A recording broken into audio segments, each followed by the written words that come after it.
guys of Minnesota sports.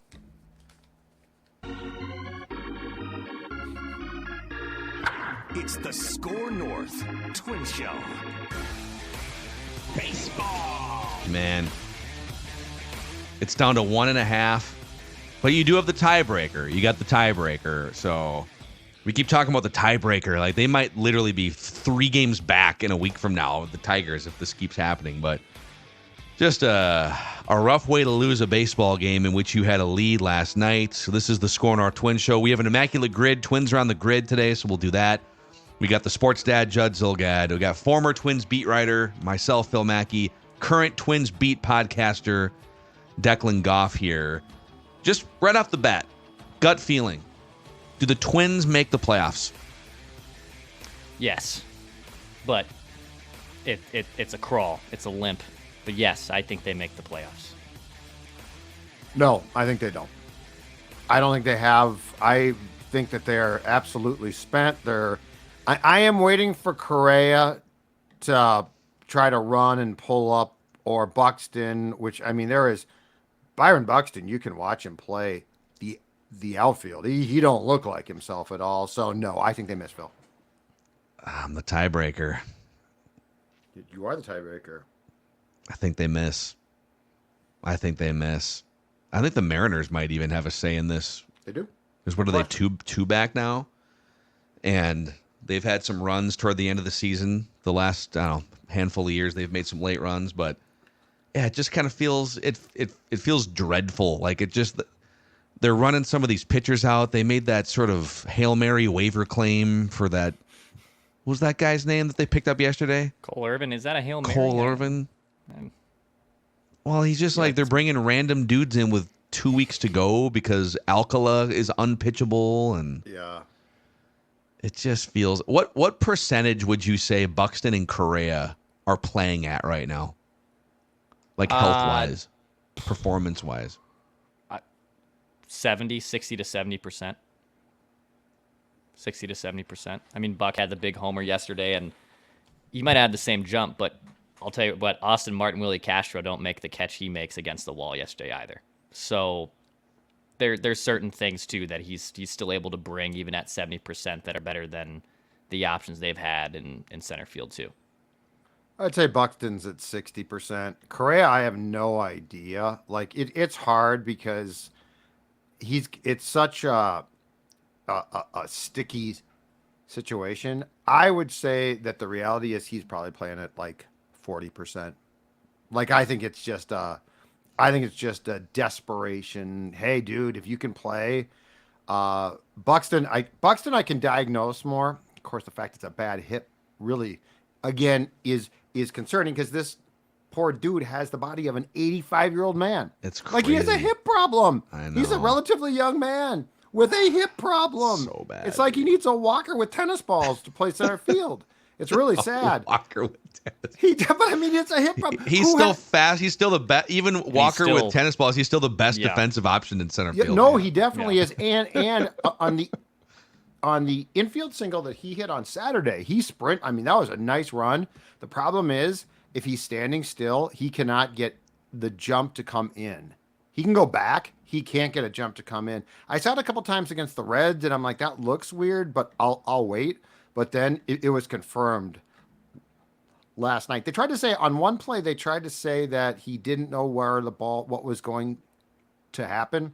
That's nonsense. This guy's one of the best fielding center fielders I've seen. He can go back, but he cannot sprint in, and I mean, it's a hip.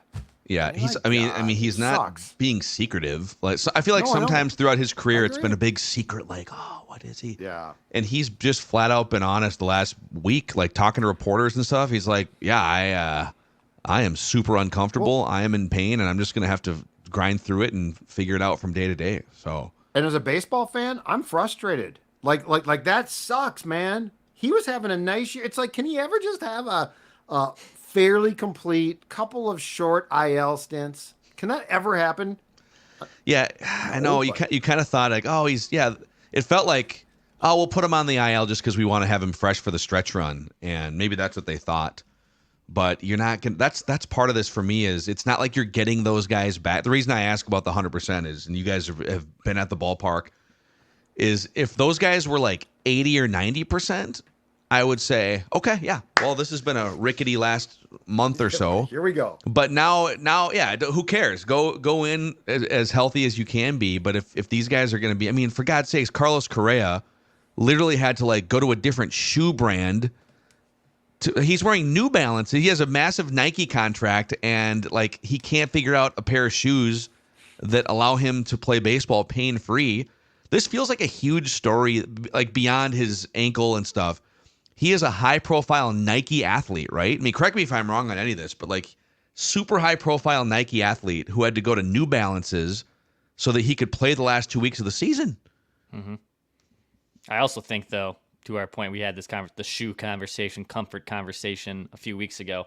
I think Nike makes bad shoes for athletes. I don't think they make great shoes for athletes, and especially for a guy who has a foot issue, a chronic ankle issue that cost him millions upon millions of dollars.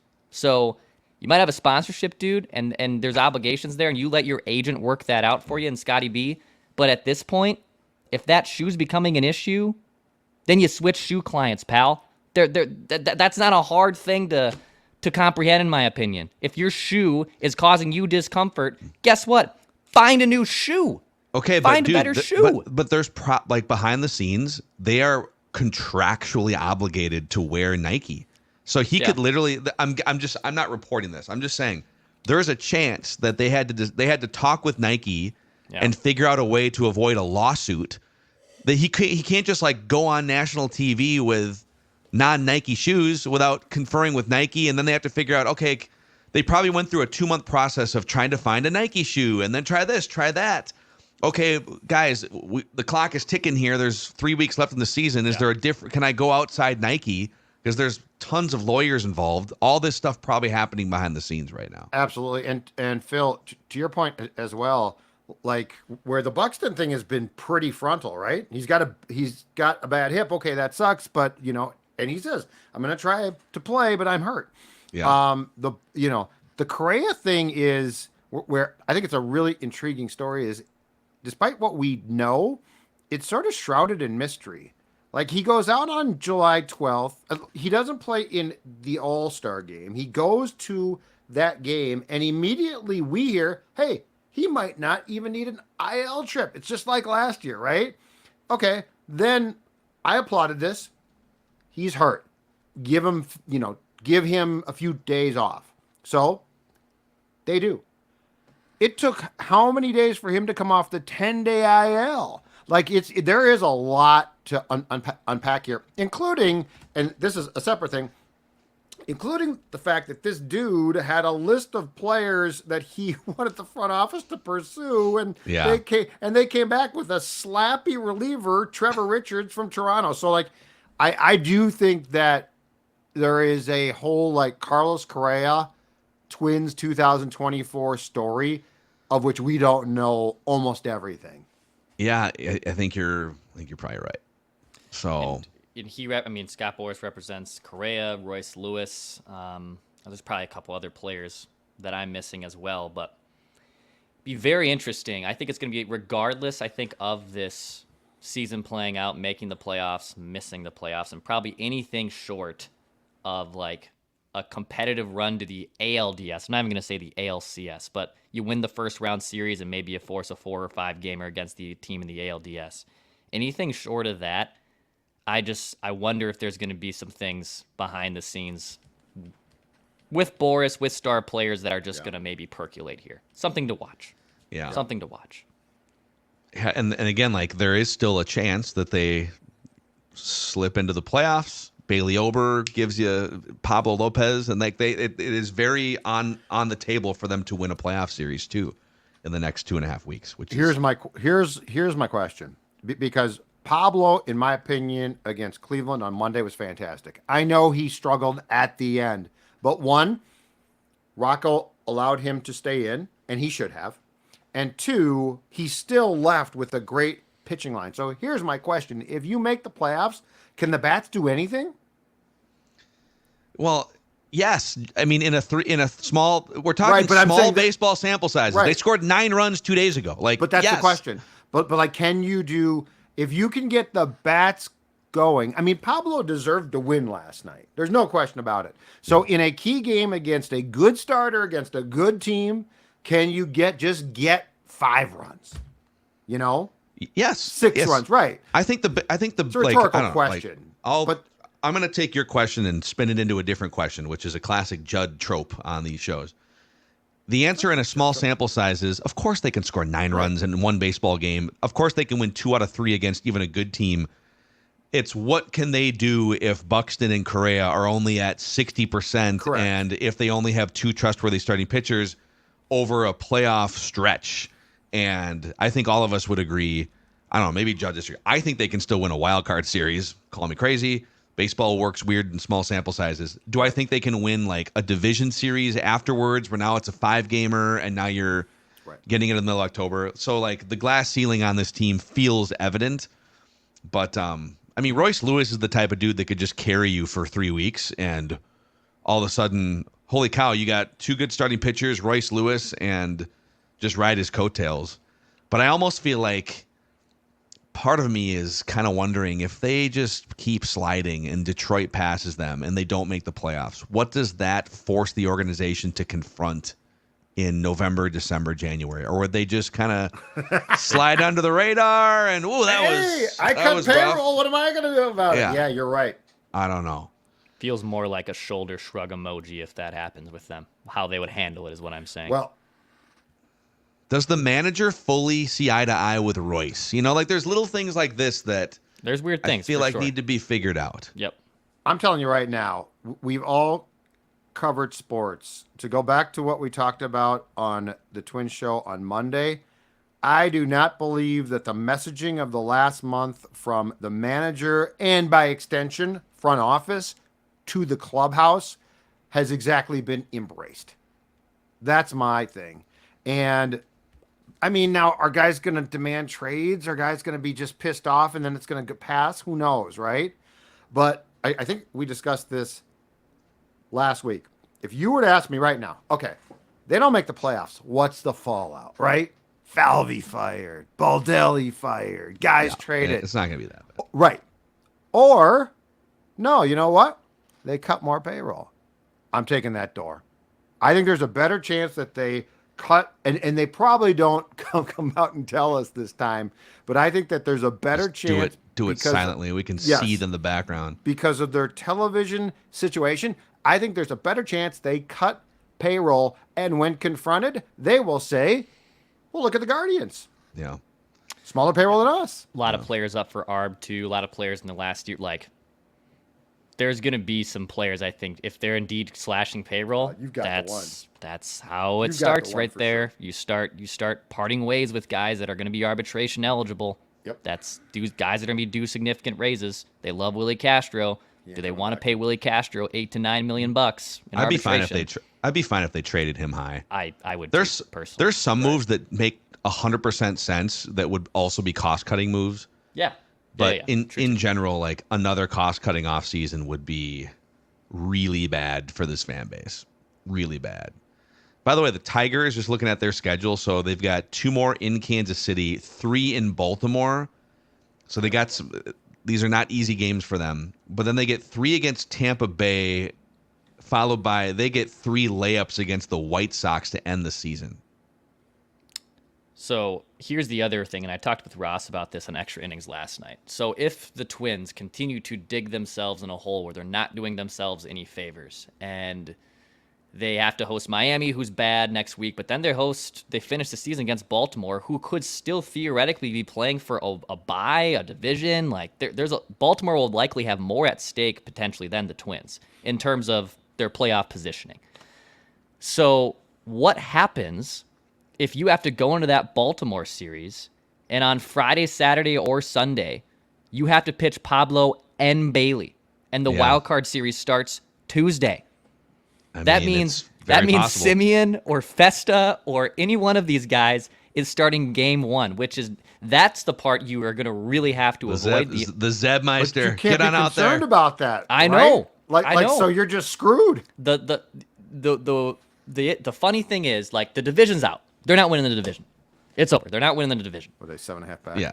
Yeah. But it's mathematically. Yeah. But they could be in a situation like last year if they had been winning, or if they honestly, let's just knock on wood, say they literally run off and they win 6 of their next 7 games, or by the time Baltimore comes to town, they have clinched a playoff spot. I don't know the magic number working there. Certainly not going to figure it out on the fly. If that happens, and now you're locked into your playoff spot, you can do what you did last year. You rest everyone for the last series of the season. You throw out a AAA team, and you just get everyone healthy and lined up for the wild card round. That is now the path for the Twins. Win the majority of these next games, because there's going to be a situation where if Pablo and Bailey have to pitch against Baltimore, they're screwed by the time the wild card starts. The thing too here though is, and I think it becomes an important theme here, is anyone who's been around this team, or hell, watched it last night. Baseball's weird. Baseball and hockey are both really weird, right? Like, you make the playoffs and then you get hot and oh my God. But this time of year, you have to have some sort of spark, like a pilot light, right? Just a little bit of a spark. Yeah. This team right now has zero spark. Zero. Like, they are a clinically depressed baseball team.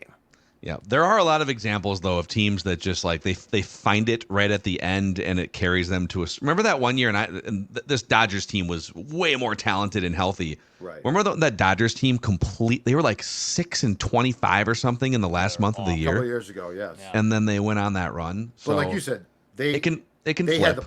But the difference there is, and it's like Texas, which was playing terrible at the end of the regular season last year. The difference is, they have the horses to throw in there.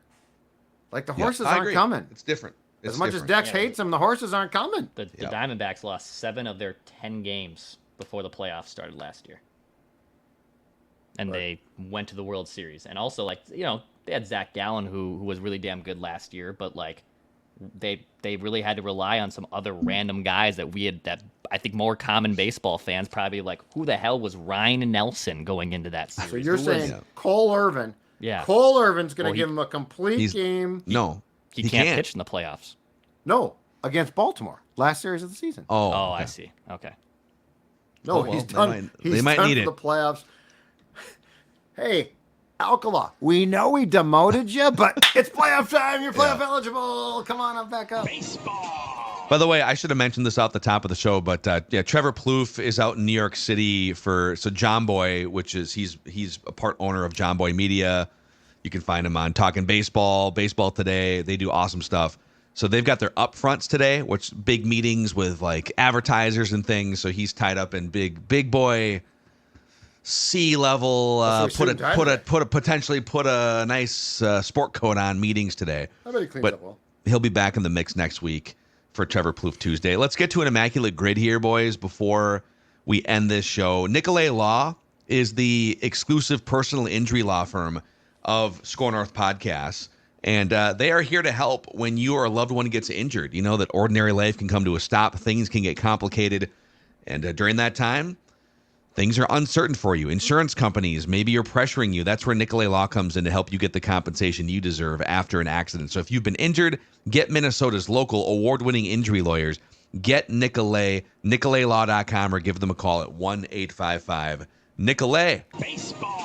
All right, for the YouTube audience, you will see this on your screen. For the audio audience, we will guide you through this tour. We're looking for a twin who also once played for the Marlins, a twin who was a Giant, and a twin who had a 40 wins above replacement career, which is like, it doesn't have to be Hall of Fame, but 40 wins above replacement is like a really good career. So an MVP caliber season would be anywhere between like 7 and 10 wins above replacement. I mean, Brad Radke, for instance, I'm 95% sure is like a 45 win pitcher. We used him. And then we're looking for an Oriole who was a Marlin, an Oriole who was a Giant, Oriole who was a 40 WAR player, and then a Royal who was a Marlin, a Royal who was a Giant, and a Royal who was a 40 career win. You want to do Harmon Killebrew for the Royal 40 wins above replacement player? Judd, didn't Harmon Killebrew finish his career in Kansas City? 74, I think. Yep, he did. Kind of a fun he did. one. Yeah. I don't know how far we can get with just using Twins on this, but Yeah. Yeah. Harmon Killer. Killebrew. 4. How many? Okay. 4%. Okay. I think it's tough on some of these. It's tough to go super low, Yeah, like the 41. Baltimore, you can go old school and go. The Birds. The Birds. Robin Roberts. Brooks Robinson. No, he pitched for Philadelphia. He pitched for both. I have a Robin Roberts. Oh, he pitched for Baltimore. A Robin Roberts Baltimore baseball Rapid card. Robin. Oh, I didn't know that. I mean, Jim Thome would work. Yeah. So the Orioles have been a graveyard for like Hall of Fame players. Thome, Vlad, Sosa, O's. Tejada, although he was more prominently an Oriole. Yeah, he was. Which one did you say again, Judd? You said, well, you were going like the The Brooks Robinsons Robinson, played there. Jim I Palmer. feel like that would be high. Jim Palmer, underwear commercials. Yep. I mean, underwear commercials. I'm 100% sure on Robin Roberts. I I literally did have not a realize Robin you were Roberts Orioles. My Orioles mistake. baseball card. I'll back Yeah. off. Robin Roberts is good. I was going to say Brooks Robinson would be. All right. Robin Yeah, Brooks and Roberts. Franks, both. 0.3. 0.3, let's go. So when was he hold? I'm just gonna Must have been toward the end of his career, look huh? him up because I did not know that he was. That's a great. This is why you collect baseball cards, kids. You get to see players in I uniforms. do too. I do. Robin Roberts. Love. All right, Twins. I mean, we've used Steve Carlton here. Maybe we could use Brad Radke. Who else did we use? We've used Nelson Cruz, 40 wins. I think we used Radke once for Old this. Thome I think would we be did good. use Brad Radke. And I think Winfield. Winfield. What about some other? I mean, Molitor. Thome would also work here. What about honestly. Walter Johnson? Because we're counting, don't we Big count? Train? We count the whole history of the franchise, Yeah. right? Yes. Yep. The big train. Count them all. We want to do the big train. Walter Johnson. We'll see how savvy these players are. 4%. Okay. That's not bad. Oh wow, he spent. Oh my God, he spent 1, 2, 3 parts of 3 seasons with Baltimore. Or 4. Who was the Houston? The Cubs. Oh, Robin who Roberts. was the jackass reliever the Twins traded for from the Giants in 2019 that pitched Sam like Dyson. 2 games? Sam Dyson. Sam Dyson. Yeah, with a Hated cat. cats. Yes, dude. Who- Let's Who he didn't do it. like. He didn't like cats, but he acted like he did, and then I think his girlfriend outed him on it. What a jackass! Late night Lamont Good Wade, Denard Span. But yeah, Sam Dyson's the fun one here. Let's do it. 0.6. Look at Point him six. smiling. Goof. All a fraud. That was all a fraud. Twins Marlins. Kevin Slowey. Oh, Yeah, there's got to be some Greg slappy Colburn. reliever. Oh, Greg Colburn. Wow. Yeah, those are both I mean, Kevin Slowey. Let's do good. Kevin Those are both Slowey. good. Those are great. both work. They're gonna be low. 0.4. 0.4. Smarter than you. He was definitely condescending. I enjoyed him, but he was always like he literally talked to the beat writers like we were third world citizens or something like. So this is how baseball works. Okay, thanks. Appreciate it. Okay, now we got to dig here because these are some random teams. This is not gonna be Twins. Marlins, Orioles. There were some. I feel like the Orioles and the Marlins. The Orioles were involved in one of those dump trades because you could go like Kevin Brown, Jeff Conine. Conan. Marlins, Royals, Josh Willingham Oh, that's a great one. Good. Yeah, that's perfect. from our random twin of the week the other day. Yep. 0.7. Yeah, I feel Dude. like Jeff Conine was Killing it. definitely a bird, and he is. I think he might be Mr. like Marlin, so he might pretty be high. famously both on those categories. Yeah, that's very possible. Any But pitchers? Armando Benitez Oh, was he a Marlin? also. Didn't the Vanimal pitch for? Because the Twins got Vance Worley from Philly. Philly. Oh, that's right. I'm sorry. I don't think he pitched for the Okay. Pirates after. Well, he pitched for the Orioles for sure. Yeah, I don't know if he. I do not know on the Marlins. Delman didn't go to the Marlins.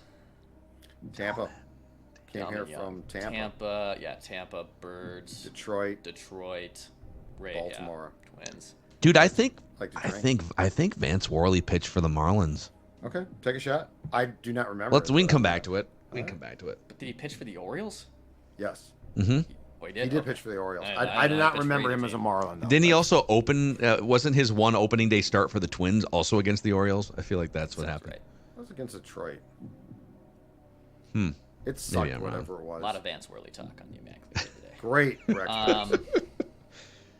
If you want Giants Royals, I'll give you an obscure reliever from I don't know 15 or 20 years ago. Jeremy Affeldt, I remember, was like I think he was a failed Royals prospect. Pretty sure that he went remember Jeremy Affeldt. Royals to. Nice. He had like a weird soul patch goatee. 4%. Oh, 4%. Wow, he's Remember him. popular. Remember Really? Jeremy. I thought that was going to be lower. Not going to lie. Birds. So now we're looking for Oriole, who was a Giants. Marlin. Oriole, who was a Giant. Pierzynski didn't. Sidney go to the Ponson Birds. was a Oh, Giant Sidney? and an Oriole. Yeah, let's do that. Let's just fire that. I like it. We're not going to spend any more time on it. And plus, Judd's got to go in a minute, right? I gotta go. I gotta go. 4%. 4%? Who All are right, these people? Take your chance. Do it. Vanimal. The Vanimal? Just pull the trigger on this. I'm curious. I'm more than 50% sure. Okay, well then you're probably right. 50% of the You got time. Robin Roberts. We're coin flipping for the Vanimal. He did. Yeah! Point two. The Vanimal. We're right. Nice. Look at those. Look at that look. The Vanimal, dude. Rex back. 17. Average score today is 5.3. So we That's did. tough, man. That's Yeah, good. it's a It's tough Good because job, you Phil. got the Marlins are a newer franchise. It's Baseball cards. you know. So all right, well, Twins, hang on for dear life, guys. Godspeed. Objects in the mirror. I'm going back to my cards. Little Lombardozzi here. What do you mean Alan you're Anderson. going back to I your gotta look cards? through my baseball cards I now to still see have. who played for whom. I still have a sealed box from 1989. Tops. A Still wax sealed. box. A whole. The wax boxes. Oh, are they? It's Yeah, Don the whole West. thing. That's junk wax, Dex. That's junk We wax. got tops. The We Cubs got don't Flair. like it. It's We got Don Russ. It's sealed. It's not wax. Sorry, it's sealed still. Like it's still in its Right, but wrapping. No one's ever opened it. Yeah, those Griffey? are called wax boxes, Is that what right? they're called? Yeah. I don't know what they're Yeah, called. it's Okay. junk wax. Yeah, Got it. but if you have a Griffey card, if it's a rookie, then it's worth a ton. Yeah. There's some 89 would have. I think 89 was the Griffey rookie year. But in is it there. more valuable if I don't have it opened? Yes. Because the thought that there might be a Griffey rookie card. Sure. That's The a only- whole that's a subdivision of card trading is like the unopened boxes are valuable because of what might be in there. You could probably sell that thing on eBay. Yeah, I'll look into this. By the way, Google for anyone listening or go to YouTube, Don West wax boxes, and he would spend hours on like Home Shopping Network. He's dead now, right? He died a few years ago. That's sad. All right. All right. Anywho, Okay. Hey. I got to run. Sorry, Don box West. boxes. Rest in peace.